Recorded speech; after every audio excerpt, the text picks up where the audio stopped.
Hello, I'm Colleen.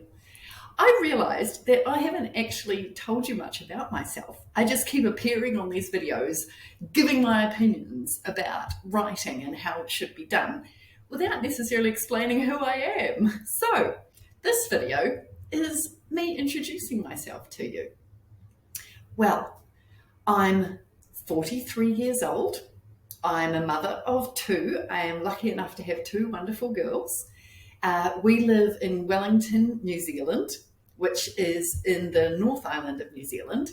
And I've lived there for most of my working life. My professional career basically has been in Wellington. I grew up in the South Island though. I have a wonderful family. I am a very lucky person, one of those people who actually thinks their family is fantastic. I've got a mum and a dad still alive. I've got 5 siblings. I think they're all very impressive, very cool people. Most of us still live in New Zealand, but a couple of them are overseas. And why have I ended up in this career? Why do I think it's worth spending my time helping people to write clearly at work? I think there are a few things. One is that I absolutely love language. I've always loved language. From the time that I could read, I read like there was no tomorrow. I grew up in an old people's home. My parents lived with my grandmother and her sister, and they ran what was in those days called an old people's home. These days you might call it a retirement village, except that it was just one house, and in the 80s in New Zealand it wasn't a very regulated kind of an outfit, so everyone lived in the same house, and we got on very well together. It was a lovely way to grow up. There was a woman there who had been a principal, and we obviously had her at the sort of later end of her life, but she became my go-to person once I'd read all the books in the house, all the books in the local library.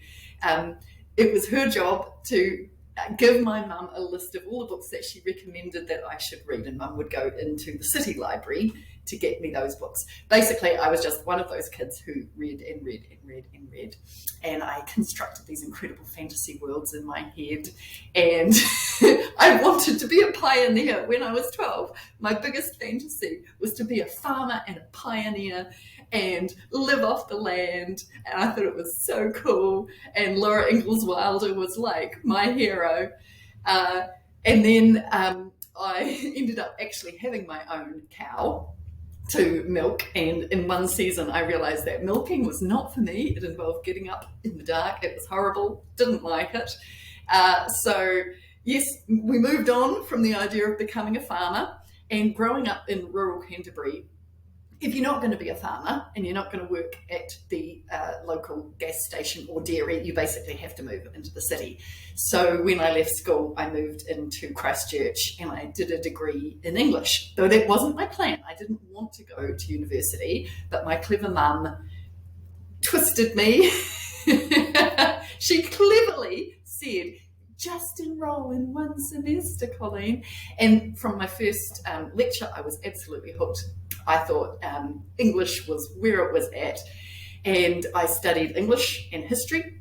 And the cool thing about studying at the University of Canterbury is that in an English degree you can do lots of linguistics papers and it still counts as English. So I did sociolinguistics, I did syntax and phonology, I did all the basics, and discovered that this is really, really cool stuff, and I was really into it. I wrote a lot in phonemic transcription just because I thought it was so cool. And anyway, after 3 years of university, I felt absolutely stuffed full of information. I was really sick of living in a sort of privileged Western society, and I wanted to get out there and experience more of the world. New Zealand is a great place, but it is a small place, and it was time for me to spread my wings. So I went over to Australia. And one of the things I haven't mentioned about my life was that I was very, very involved in the Catholic Church. I was a hardcore Christian, and so when I went overseas, the place I went to was called NET Australia, National Evangelisation Teams, and we went around Australia running retreats for Catholic high schools. And I was stationed with a team in Adelaide, and we had a great year running incredible retreats for children in high schools in the Adelaide region. I learned a lot from that. There was a lot of music skills I learned, a lot of drama skills, and it really forced me to come out of my shell. You may have guessed from me being the reedy type that I wasn't necessarily such an extrovert, but having to make these kids comfortable in these group settings taught me a lot of skills, just social skills. And I loved it. I loved working in that environment. I loved the people. I loved the sense of community. And when at the end of that year, I met some French nuns, and my goal in life had always been to master a second language. So I asked them, could I go to France and learn French while working for you, volunteering for you? And they were delighted. They said yes. So I was about to head off to France, went back to New Zealand to make some money for the plane ticket over. And while I was in New Zealand, I found out that I couldn't go to France anymore. They had converted the place I was going to into a retirement home for nuns, and unless I wanted to be a caregiver, which was the job I was doing in New Zealand at the time, then the only way basically I could go to France was to be a caregiver for the retired nuns. And it was not my idea of a great time. So I said no, and they said, well, actually, we do have this place in South Africa that's looking for a youth worker. So I thought, yes, South Africa sounds absolutely fascinating. Knew nothing, and I mean nothing about it. But as soon as I had saved the money from my caregiving work, I jumped on a plane to South Africa. And talk about an eye-opener. I was 22.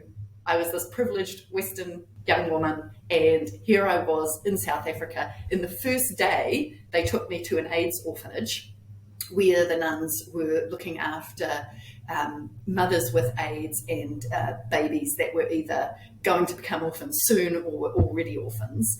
It was tell you what, it was an eye-opener. And the place where I volunteered had a very, very high HIV percentage in the population. I think at the time it was something like 3 out of 5 people had HIV. It was probably the best and worst year of my life. I found it absolutely extraordinary. I will never forget the blueness of the sky. It was like the sky would go to pure blackness. It was that deep blue. It was incredible. And the people were incredible. The other awesome thing about being in South Africa doing youth work, basically what I did was I drove the van around and played the guitar. They were basically my 2 jobs. But I also got to learn the vendor language, which was really cool because it was totally unrelated to any other language that I had ever come across. And so it was like learning from first principles, desperately trying to attach meaning to random sounds using associations and things. And after having been there for about a year, I reckon I was at about intermediate level. Unfortunately, because I haven't really been able to find anyone who speaks Venda in New Zealand, I've pretty much lost it now. But it was a great experience going through the highs and lows of learning a language over there. Anyway, having done that, I came back to New Zealand and very sensibly, I thought, looked on the web to find out where are the jobs going at the moment, and they were going in Wellington. There were a lot of admin jobs for government agencies. So I joined a temping agency, got a job at the Ministry for the Environment doing admin for the comms team, and ended up staying there. And they asked me to stay on, so I stayed on. I was not very good at the job. I'd come from, driving a car around and singing a lot to this very proper, very serious government agency where everybody around me had PhDs, and it was just so intimidating. I wrote very fancy to cover my horrible imposter syndrome. I would overdo it to show that I belonged. I'd use the biggest words I could come up with, the longest sentences, just to organise a meeting. I mean, you should have seen my meeting minutes. They went for pages and pages and pages and pages. Even though I had no idea what people were talking about because they talk in acronyms, I wrote it all down.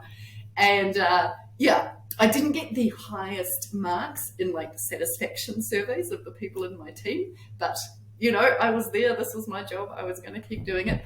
I remember I would wear full face makeup. I'd wear power suits, and almost every day I'd have to go into the toilets, stare at myself in the mirror and say, you can do this. Nobody knows you're a fake. Keep going, keep going. It was, yeah, basically admin is the opposite of my personality, I think. I love being able to share and shine and lead. I love performing.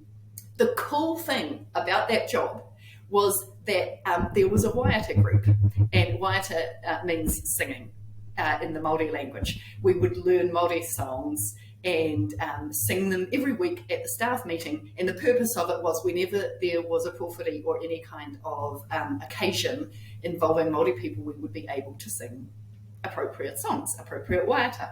So I learned lots of cool songs, and during that a couple of women approached me and they said that they had a singing group that they thought I should join. It was called Sweet Adelines, and if you're familiar with that, it's a chorus style barbershop group. So rather than 4 people singing barbershop, it's like a whole choir of people singing barbershop.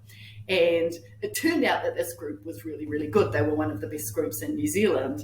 And one of the very cool things to come out of that was that we ended up winning the New Zealand competition and got to go to Las Vegas to compete in the international Sweet Adelines competition. So that was a really, really fun part of that work. That got me really into singing. I mean, I'd always been into it, but that got me really into it. It gave me a lot of skills as well because they were such a good group. There was so much about practicing skills and so on. The other cool thing I remember about that time at the Ministry for the Environment was one team day we had this incredible facilitator come and run basically a team building day for us. But she was a very future focused person, and she got us imagining what our desired futures would be like, doing all these cool sort of imagination activities. And that was when I realized, it's like, what's my dream career? It's to have her job. I want to be running sessions like this. And that made me think, well, what could I actually do that is close to what she's doing? Because clearly I don't have her skill set. And it was, I can teach English. So I left the Ministry for the Environment and retrained to teach English as a second language. So I did the CELTA course, if you've ever heard of that. It's a great 1 month, incredibly intensive training for how to teach people English. And that was my career for about 5 years. I did it mostly in New Zealand, but a little stint in China. I loved it. I loved working through all the levels with people, helping people pass their IELTS exams so that they could work professionally in New Zealand. It was funny, the things that we would teach people on those courses, though, because of course they were designed to help people pass the exam. It was all about making your vocab more complex, making your vocab more impressive sounding, professional sounding, formal. So basically we taught people how to write in a very convoluted style, ironically.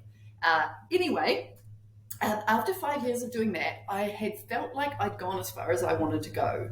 I'd been asked to be the head of department at that school, but the money they were paying wasn't what I was after. So they had said, well, if you really want to make that kind of money, you're going to have to go find something else to do. So I thought, well, I will then. And I was walking down the road thinking, even admin would be better than this. I'm off to seek my fortune. Was heading down Lambton Quay in Wellington to sign up with an agency. And I saw this sign outside a building, and it said, we'll teach you how to write, or we'll do it for you. And I thought, hang on a minute, I could do both of those. So I went upstairs, met this lovely receptionist, the loveliest woman, and I said, I reckon I could work here. I could teach people the writing that you do. And she said, oh, great, we're looking for another trainer. Send in your CV. So I was like, okay, sent in my CV. And it was a long process. It was a very drawn out process. But 6 months later, finally, after auditioning twice and failing, they finally let me work at Wright. And Wright is an amazing organisation. It's in Wellington. It's one of the biggest plain language agencies in the whole world. They have a very rigorous training process called their accreditation process. And in the 3 months before they let me in front of a group of people, I read pretty much everything there is to read about plain language, writing at work, professional writing. I watched all the other trainers deliver all the other workshops. It was a fantastic on-the-job training experience, and I became a Wright trainer. I found my niche. I absolutely loved it. I loved the performance aspect of it. I loved the topic. I love the philosophy of plain language. Like that, you don't have to be like I was at the Ministry for the Environment, covering up my imposter syndrome by trying to be impressive. I love the idea that you at work can be you, and you is good enough. And you don't have to try to be something that you're not. And vocabulary is such a big part of this. How we speak shows who we want to come across as. And I don't know if this is part of getting older, but honestly, the more genuine people are at work, or in life in general, but also definitely at work, the more I trust them, the more I relate to them, the more I like them, the more I want to work with them. And to me, that idea of making your writing match who you are without the frills, without the need to be impressive, it's crucial to people feeling comfortable in their jobs. It's crucial to making a nice environment to work in. And it's crucial to actually being easy to work with, because people understand you easily. They can give you what you're asking for. You can work easily with other people when you're all writing in a way that's clear and easy to understand. So I ended up working at Wright for 14 years. During that time, I had my 2 lovely girls. What other things happened? Oh, I was a jazz singer for a while there. I did evening gigs around Wellington. That was really, really fun. Then I had the kids, and that kind of trailed off. What else happened? I mean, it was an amazing period of my life. I learned so much. I ended up being trusted with so many opportunities in the team. I got to manage the team for a while.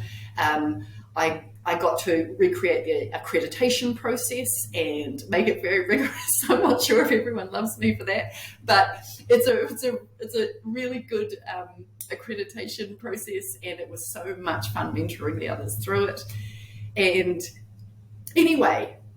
This is taking a while. Sorry, this is such a long video. But towards the end of my time at Wright, I didn't realize that it was the end of my time at Wright. I loved it. I could have done it until I retired. I met this wonderful woman, Miraka, at the TechCom conference, which is New Zealand's Technical Communicators Association. I went to represent Wright at the conference.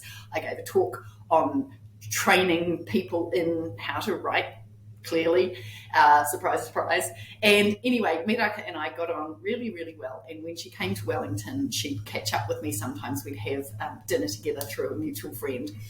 And one of those dinners, you know how you just sort of play with ideas? She was saying, what do you want for your future? And I was like, well, I have imagined this tiny little company where it's just me and maybe 1 or 2 other people, and we just do really good writing training, and it's profitable and it's fun and it's focused. And she was like, oh, that's interesting, because that's kind of like what my company is like, and I've been thinking of moving on.